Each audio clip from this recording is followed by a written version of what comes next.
আমরা এখানে পরিষ্কার জানতে চেয়েছি, এক নম্বর, যে কলকাতা পুলিশ থেকে রেলকে কমিউনিকেট করা হয়েছিল কিনা।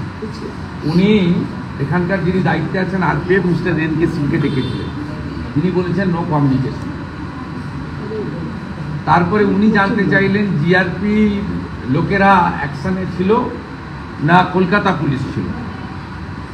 আরপিএফ আধিকারিক আমাদের সামনে বলেছেন যে no GRPF, all Calcutta police.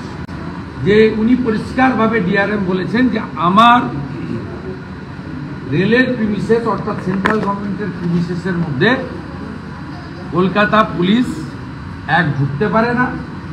দ্বিতীয় হচ্ছে জিআরপিকে যদি কোনো অ্যাকশান নিতে হয় আরপিএফকে কমিউনিকেশন করে নিতে হবে।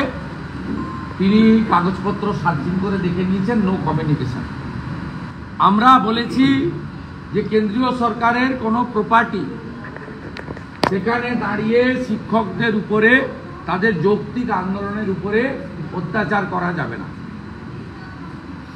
আমি ওনার কাছে বলেছি আপনি রিপোর্ট আনান, কলকাতা পুলিশ মানে মমতা পুলিশ, মনোজ বর্মার পুলিশ, তার বিরুদ্ধে ব্যবস্থা নিন। এবং আমরা দেখতে চাই আপনার মিডিয়া সেল থেকে, পিআরও থেকে অ্যাকশন টেকেন রিপোর্ট পাবলিকের কাছে এসেছে।